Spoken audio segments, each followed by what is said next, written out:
আজিৰ আলোচনাৰ আমাৰ যিটো টপিক ইতিমধ্যে আমি স্ক্ৰীনত পালো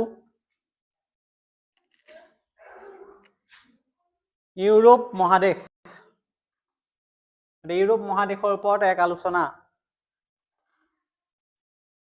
আমি পঢ়াৰ আগতে জানিব লাগে যে কি কি থাকিব ইয়াত।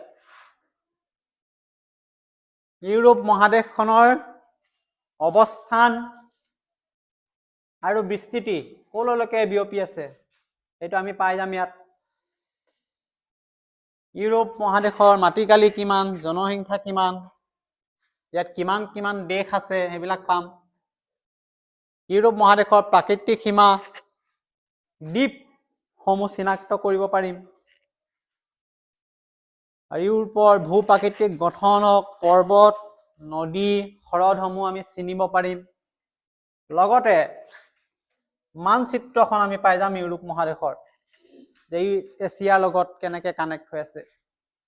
এই কথাখিনি আমি ইয়াত আলোচনা কৰাৰ লগতে জানিব পাৰিম। এতিয়া আমি কালি যিটো ক্লাছ কৰিছিলো তাৰ লগত ই কানেক্ট হৈ আছে, যে মহাদেশ মানে কি। ইয়াৰ আগত আমি জানিছিলো এছিয়া মহাদেশৰ অৱস্থান ক'ত আছিলে, উত্তৰ গোলাৰ্ধত পাইছিলো। লগতে মহাদেশ কেইখন আছে এইবিলাকো আমি ইতিমধ্যে পাই আহিলো। এইখিনি প্ৰিভিয়াছ নলেজ, আগতীয়াকে আমাৰ জনা উচিত। এতিয়া আহিলো আমাৰ পোনে পোনে বিষয়বস্তুলৈ। পৃথিৱীৰ বিভিন্ন মহাদেশৰ ভিতৰত ইউৰোপ মহাদেশখনৰ সভ্যতা, সংস্কৃতি, আধুনিক উন্নয়নৰ ক্ষেত্ৰত অতি গুৰুত্বপূৰ্ণ। অন্য মহাদেশৰ পৰা ই পৃথক হৈ আছে, বহুত আগবঢ়া সভ্যতা, সংস্কৃতি আৰু আধুনিক উন্নয়নৰ ক্ষেত্ৰত।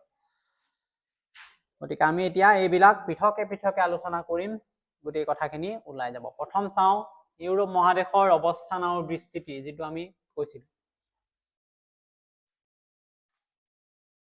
ইউৰোপ মহাদেশখন এছিয়াৰ উত্তৰ পশ্চিম সীমাত আছে। এইখন যদি এছিয়া হয়, ইয়াৰ উত্তৰ ওপৰত আৰু পশ্চিমত এনেকে এফালে। গতিকে এছিয়াৰ উত্তৰ পশ্চিমত কি আছে তেতিয়াহ'লে? ইউৰোপ মহাদেশ। এই মহাদেশখন সম্পূৰ্ণভাৱে উত্তৰ গোলাৰ্ধত আছে। এছিয়া মহাদেশখন যেনে